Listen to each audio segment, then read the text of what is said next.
স্বচ্ছতাকৈ থাকিব লাগে আৰু নিজৰ পৰিৱেশটো কেনেকৈ চাফাকৈ ৰাখিব লাগে। সেইকাৰণে য'তে ত'তে আমি ইয়াত ডাষ্টবিনো বিলাইছোঁ আজি, যে য'তে ত'তে জাবৰ পেলাব নালাগে, ডাষ্টবিন ইউজ কৰিব লাগে। ঘৰতো আপোনালোকে সেইদৰে ডাষ্টবিন ইউজ কৰিব, য'তে ত'তে পলিথিন এইবোৰ জাবৰ জোঁথৰ নেপেলাব আৰু নিজৰ হাইজিনটো মেইনটেইন কৰি ৰাখিব লাগে। এতিয়া আমি যিকোনো খোৱা বস্তুৰ আগত কেনেকৈ হেণ্ড ৱাছ কৰিব লাগে সেইখিনি আমি তাত আমি দেখুৱাই আহিছোঁ। এতিয়া আপোনালোককো এবাৰ দেখুৱাই দিওঁ নি? জানে চাগে আপোনালোকে, দেখুৱাই দিলে ভাল হ'ব। তথাপিতো দেখুৱাই দিওঁ বাৰু। কাৰণ কি ইউ ফৰ উল্টা, দুটা হাতৰ উল্টা কৰিলে। এম ফৰ মুঠি, দুটা হাতৰ মুঠি এনেকৈ কৰিব। এ ফৰ হাতটো এনেকৈ আনিব, নহ'লে বুঢ়া আঙুলিটো এনেকৈ দিলেতো লেতেৰাখিনি যাব ন, এনেকৈ। এ ফৰ আঙুঠা, এন ফৰ নাখুন, নাখুনবোৰ ঠিকছে ঘঁহিব দুটা হাততে এনেকৈ। তাৰপিছত কে ফৰ কালাই, এতিয়া চাবোনটো ভালকৈ ঘঁহা হৈ গ'ল, তাৰপিছত হাতটো এনেকৈ ধুম, তাৰপিছত তেনেকৈ আপোনাৰ স্কুলতো ল'ৰাখিনিক সেইটো স্পেলিংটো কৈ দিব আৰু তেতিয়া ল'ৰাখিনিৰো মনত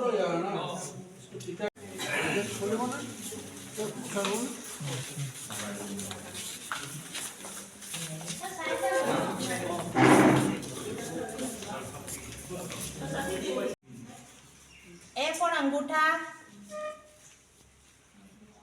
এম ফৰ মুঠি এনেকৈ। এন ফৰ নাখুন, দুটা হাতেৰে আমি নাখুন ধুম। কে ফৰ কালাই এনেকৈ।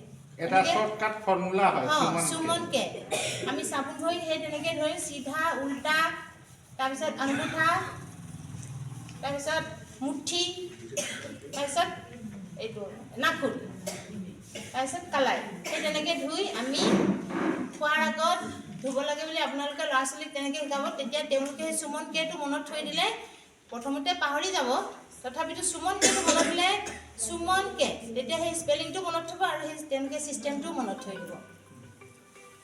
ঠিক আছে? নহ'লে এনেকুৱা মানে জাষ্ট মানে তিতাই মানে তেওঁলোকে গৈ মানে খাবলৈ আৰম্ভ কৰি দিয়ে। আপোনালোকে ক্লাছৰ ভিতৰতো যদি কাৰোবাক সোধে যে কেনেকৈ ধোৱা, তেতিয়া মনত আছেনে নাই কোৱাচোন বুলি ক'লে আকৌ সি নিজে দেখাব, গোটেইখিনিয়ে সেই সুমনকে স্পেলিংটো ক'ব, লগত মানে তেওঁলোকে ধুব। তেতিয়া মানে ভালদৰে এটা মানে চাফ হ'ব, কাৰণ কি জাৰ্মছটো বেছি নাখুনতে থাকে আৰু সেইটোৱে তেওঁলোকে খায়, বেমাৰ হয়। আৰু এটা কথা কৈ দিছোঁ, হাত ধোৱাৰ পাছত মানে যি কাপোৰ থাকে এই কাপোৰো মানে পৰিষ্কাৰ হ'ব লাগে। এনেকুৱা কৰি লয় আকৌ যদি একেই কথা হয়। এইবিলাক কথা শিকাব, স্কুলতো গ'লে শিকাব, ল'ৰা ছোৱালীক শিকাব। পৰিৱেশ বহুত মানে প্ৰদূষণ হৈছে। আমিতো ভাবি আছো যে নহয় মানে চাফাত আছো, কিন্তু ক'ত কি আছে নহয় ধৰিব নোৱাৰিব। সেইকাৰণে যিমান এৱাৰনেছ আছে, যিমান আপুনি পাৰে ইমান কৰি থাকিব আৰু চবক শিকাব, চবতকৈ ডাঙৰ কথা। আৰু পাৰিলে আপোনালোকে জাবৰ জোঁথৰবিলাক য'তে ত'তে নেপেলাব, ডাষ্টবিনত ইউজ কৰিব। আৰু বিশেষকৈ আপোনালোকে এটা কথা মনত ৰাখিব, মেলেৰিয়া মৌ-মাখি যদি কামুৰিলে হয়, এই যে গাড়ীৰ টায়াৰবিলাক যে তাতে পানী চানী পৰি থাকে, তাৰ পৰাই মৌ-মাখিৰ আপোনাৰ কিবাবিলাক সেইবিলাক যাতে চাফা কৰি ৰাখে, জাবৰ জোঁথৰবিলাক চাফা কৰি ৰাখে। নাৰিকলৰ যিটো এই যে আপোনাৰ চুঙাত যে আছে, আমি খাই পেলাই যে পেলাই থাকে, তাত যে পানীবিলাক ভৰি থাকে, এইবিলাক মৌ-মাখিৰ তাৰ পৰা জন্ম হয়।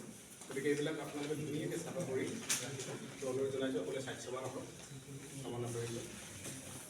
সুমন বাৰে বাৰ কৰিব পাৰিব।